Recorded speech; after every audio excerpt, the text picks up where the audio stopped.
Boa tarde, Ana. Na série de entrevistas aqui no JTV UFMA, hoje eu converso com o candidato ao governo do estado, Laésio Bonfim, do PSC, Partido Social Cristão.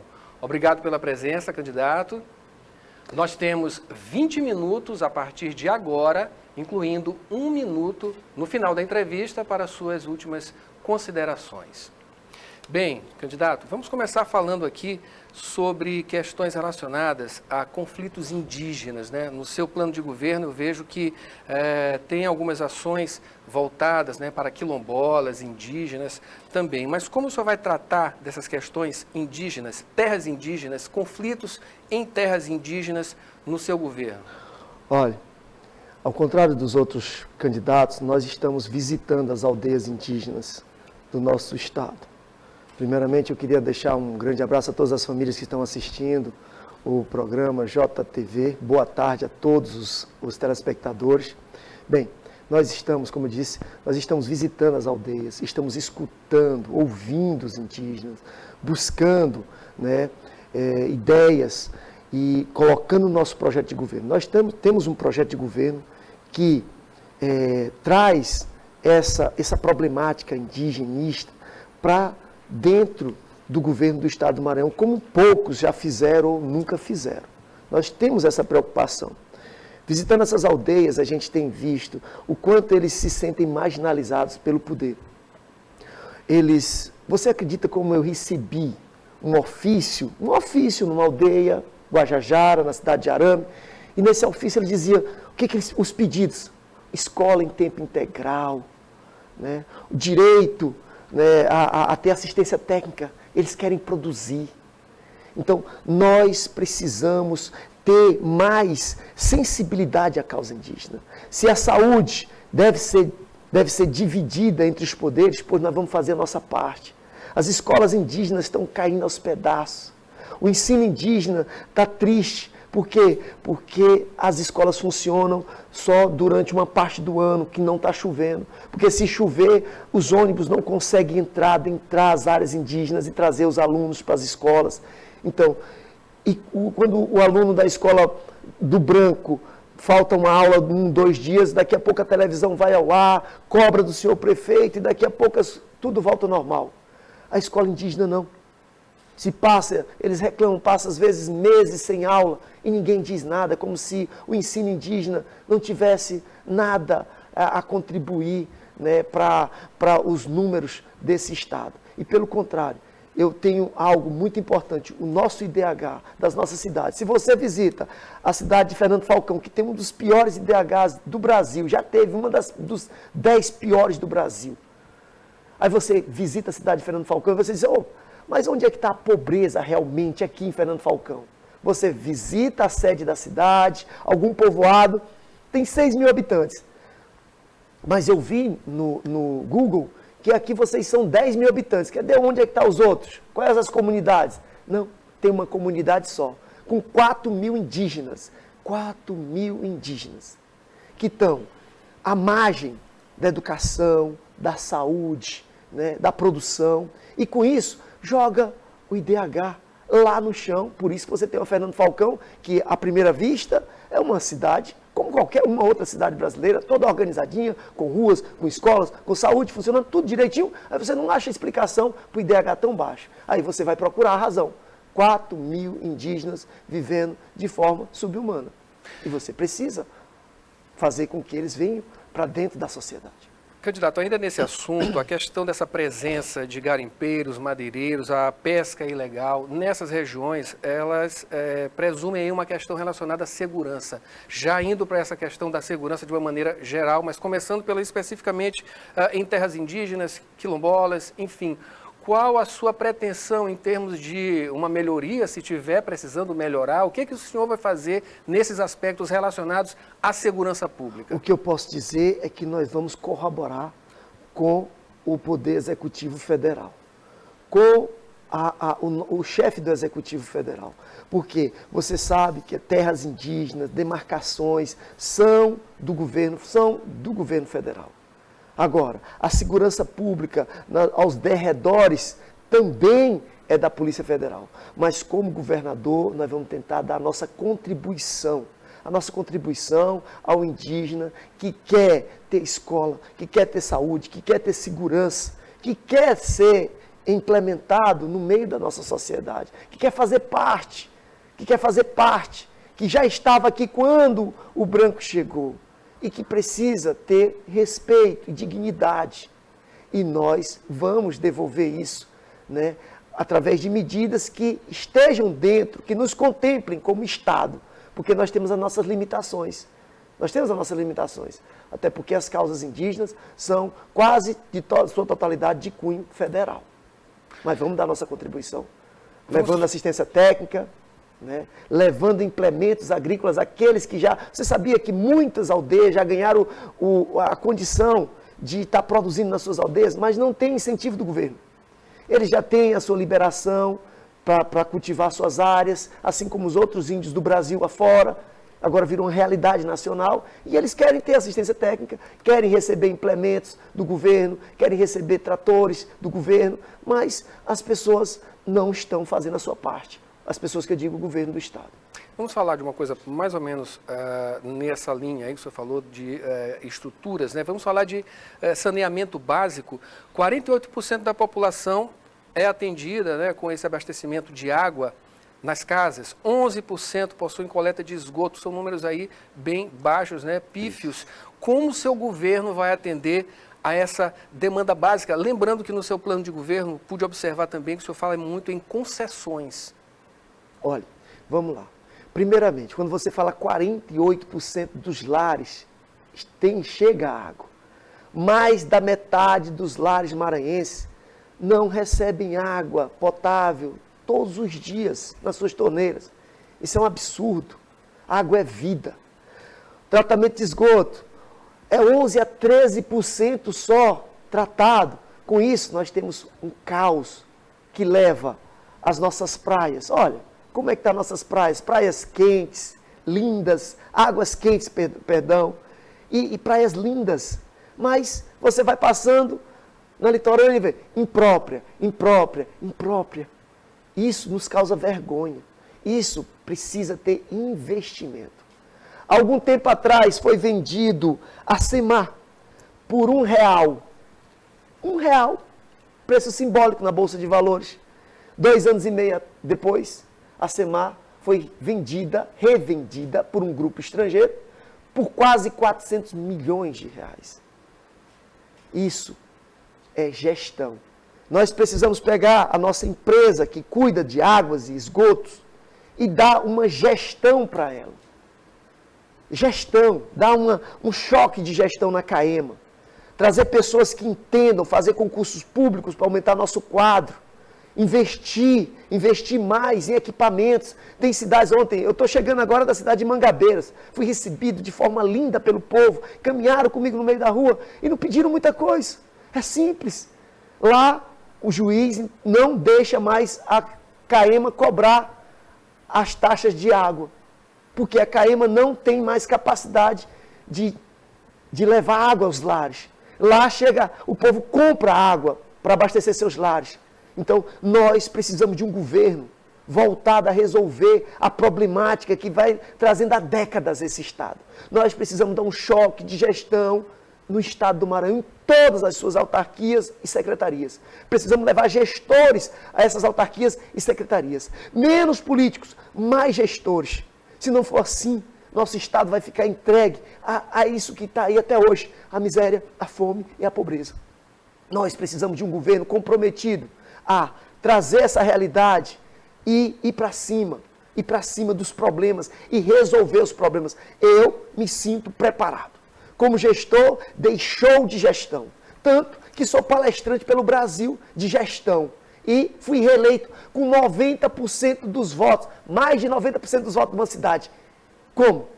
Sendo o prefeito muito bem avaliado por ter feito muito na infraestrutura. O prefeito que mais fez na educação, o governo que mais fez pela saúde, o governo que mais fez por habitação, em todo o estado do Maranhão. E está aqui, querendo ser governador agora, para fazer o quê? Para fazer diferente, para transformar o estado do Maranhão, que é muito rico, para viver nessa servidão de políticos que não sabem fazer outra coisa senão assistencialismo, assistencialismo e assistencialismo. O Maranhão é rico demais para viver de joelho na pobreza, na miséria e na fome. Por isso que nós vamos mudar.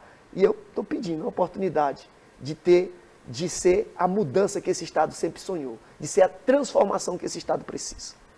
Candidato, vamos falar de educação. O senhor fala no seu plano de governo aí, lançar mão aí de tecnologias, o que é muito importante e hoje é essencial a educação sempre com esse background da tecnologia. Quanto mais tecnologia, melhor se trabalha com educação, claro, com valorização. Quero saber também sobre essas questões de valorização profissional. Mas vamos iniciar sobre essas questões estruturais, tecnologia. Temos uma 5G aí que está para chegar. Como o senhor vai utilizar isso? Como o senhor quer utilizar isso dentro da educação e em última análise, a questão de parcerias. Temos aqui uma universidade, temos outras, tem a Universidade Estadual do Maranhão, tem a UEMASul, que também vai ficar sob o seu controle também.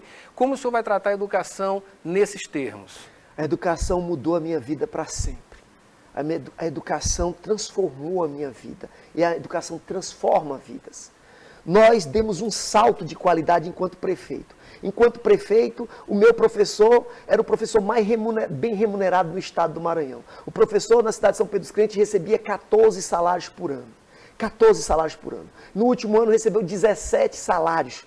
O meu professor nos últimos 5 anos recebeu, se não 100%, mas quase 100% de aumento de 2017 até 2022. Eu saí da prefeitura e deixei o aumento na folha de pagamento, 33,24 o último aumento. Então, meu professor, ele foi muito bem remunerado, ele teve essa motivação financeira, só que a gente cobrou, e nós cobramos, é assim que nós vamos fazer. Nós vamos estar melhorando o ganho do professor, porque o professor é muito importante nessa cadeia. Nós vamos remunerar muito bem o professor, mas nós vamos cobrar. Não é só remunerar, precisa se cobrar resultado. Nós cobramos resultado. A educação da minha cidade, ela era a 113ª posição no ranking das séries finais do ensino fundamental e passou para número 2 do estado. 111 posições. Você sabe o que é isso? É um espetáculo. Isso por quê? Porque tinha um gestor comprometido a motivar teu professor, capacitar teu professor. Nós pegamos experiência de outros estados, trouxemos para capacitar o nosso professor, para mostrar ao nosso professor qual era o caminho das pedras. E com isso capacitamos os professores, melhoramos o ambiente da sala de aula, melhoramos a merenda escolar. E com isso nós tivemos o resultado. Agora, temos que implementar tecnologias. Temos que ter escolas em tempo integral. Isso é o futuro. Tecnologia e escola em tempo integral. Professor motivado, ganhando bem. Sala de aula interessante para que o próprio aluno possa interagir com as tecnologias. Assim como nós estamos vendo aqui na Universidade Federal. Temos que investir mais ainda em ensino profissionalizante. Todo país que cresce, que desenvolve, investe no mínimo 35% de suas receitas de educação em ensino profissionalizante. O Brasil investe apenas 17%. Nós temos os IEMAs, vários IEMAs para cima e para baixo. Mas e cadê o professor? Cadê a mola mestre? Eu não estou vendo o concurso para professor. Nós estamos vendo aquela entidade, concurso público, morrer no estado do Maranhão e o seletivo aparecendo. Nós estamos fazendo no estado do Maranhão a educação de faz de conta, de propaganda. A aula é para começar em fevereiro, começa em fevereiro, mas a merenda só aparece em março. A aula começa em fevereiro, mas o professor de física, biologia, matemática só aparece depois do seletivo, que acontece em abril. Então o professor só aparece em maio. Então, isso nós temos que mudar.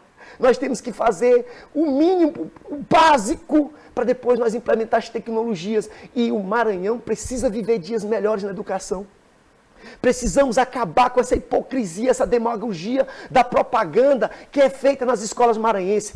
O professor é o que mais bem recebe no Maranhão, mas ele não faz concurso para professor há quantos anos não se faz mais concurso para professor? Qual foi o aumento que foi dado ao professor nos últimos 8 anos? Parece que foi 8% de aumento e fracionado, e ninguém cobra, nem o sindicato não cobra isso. Eu fico até em pensar. Quem é que representa realmente o professor? Quem é que vai buscar os direitos dos professores? Porque está há 8 anos que ninguém vê, ninguém reclamar e o professor não recebeu nem os 33,24% que recebeu de aumento do governo federal. O governo estadual ofereceu 8%. e não sei nem como. Candidato, ainda falando de educação, mas já indo para a saúde, temos aí um link que é a Covid-19, a pandemia. Na parte da educação, o paradigma parece ser agora uma forma de mapear os danos causados pela pandemia diretamente à educação, né? Um atraso que esses alunos, né, estão tendo e precisa se mapear para ter uma reação a esse aspecto. Já indo para a questão da saúde, a vacinação, enfim, isso já ainda está acontecendo, estamos ainda numa pandemia. Como o senhor pretende, a partir do próximo ano, se o senhor for eleito, fazer o tratamento dessas duas questões relacionadas à pandemia, saúde e educação? A sua pergunta é espetacular, espetacular. Nada mais do que esperado de estar sendo entrevistado numa TV universitária. Então, nós temos esse paradigma. Nós ainda não sabemos até que ponto a pandemia influenciou o desenvolvimento intelectual, o saber dos nossos alunos. Até que ponto nós nos atrasamos. Eu sei que nós sofremos um atraso imenso, nós perdemos um tempo muito grande e nós temos que resgatar esse tempo através das tecnologias. Primeiro, fazer um diagnóstico do problema. É o mais importante nesse momento, ao assumir o governo do Estado do Maranhão, fazer um diagnóstico do tamanho do prejuízo que nós tivemos com a pandemia. Eu acho que só aquela prova que vai medir o ranking do IDEB, que foi feito ano passado, eu acho que aquilo dali foi até um absurdo. Fazer aquela prova no ano em que nós tivemos as escolas sem funcionar há quase 2 anos, depois medir em que ponto está esse aluno, eu acho que, não sei se ela veio em boa hora, mas tudo bem, vai servir também como parte do diagnóstico. Aquela resposta do que nós vamos receber, do nível do nosso IDEB, vai nos trazer algo, né, para contribuir com o nosso diagnóstico. Mas você tem toda a razão. A perda na educação durante a pandemia é algo que nos traz muita preocupação. E que, se a gente nos debruçarmos em fazer das nossas escolas algo mais interessante aos nossos alunos, fazer das nossas escolas um ambiente propício para as novas tecnologias, vai influenciar muito na recuperação desse tempo. E algo que me chama muita atenção é o número de matrículas no estado do Maranhão. Os nossos nascimentos estão aumentando, o número de nascidos nesse estado, de crianças nascendo nesse estado, está aumentando a cada ano. Mas as matrículas estão diminuindo. Cerca de 15% de matrículas foram diminuídas nos últimos anos. 15%. Nós perdemos 15% de matrículas de alunos nas nossas escolas. E isso a gente precisa saber, se esses alunos não estão sendo matriculados por conta da pandemia ou simplesmente estão em casa sem estudar. Nós precisamos fazer um diagnóstico da educação maranhense o mais rápido possível, porque é a educação que vai dar um boom que esse estado precisa. É a educação que transforma a vida. A educação é que vai fazer a diferença nesse estado, eu não tenho dúvida. Candidato, a gente já está caminhando para a nossa conclusão. Eu queria que o senhor falasse diretamente aí para o seu eleitor, a nossa audiência aqui na TV UFMA, fique à vontade. Eu queria dizer para você, meu nome é Laésio Bonfim, fui prefeito durante 5 anos. Fui eleito e reeleito com 90,11% dos votos. Eu estou preparado para fazer a diferença no estado do Maranhão. Nós fizemos uma gestão modelo. Nós fizemos do pouco, muito. Nós fomos o prefeito que mais fez pela educação do estado do Maranhão. O prefeito que mais fez pela saúde. E nós precisamos fazer muito por esse estado. O estado que é riquíssimo, mas que está vivendo na miséria, na fome e na pobreza. Quase 60% da nossa população está pobre, segundo o ranking da Fundação Getúlio Vargas. Nós temos um estado que é espetacular, um estado que é um dos mais ricos em água do Nordeste, que tem a maior pluviometria do Nordeste, que tem as mais belas terras, que planta 2 milhões de hectares, que tem os lençóis maranhenses que ninguém mais no mundo tem, que poderia ser um espetáculo na geração de emprego através do turismo, que tem um porto que é cobiçado por todos os entes federados. Um estado que pede para crescer, mas que tem seu povo empobrecido de propósito para manter os políticos e os mesmos políticos e as mesmas práticas políticas. Agora você tem a oportunidade de transformar o seu estado, a oportunidade de dar a um homem que já fez como prefeito e quer fazer como governador. E mais, meu nome é Laésio Bonfim, meu número é 20 e eu serei o próximo governador do estado do Maranhão, não tenho dúvida disso, porque o povo quer, o Maranhão precisa e não temos mais tempo para esperar. Meu nome, Laésio Bonfim, e meu número é 20. Obrigado pela entrevista, candidato. Hoje eu conversei com Laésio Bonfim, candidato ao governo do estado, na Sabatina TV UFMA. Ana, é com você.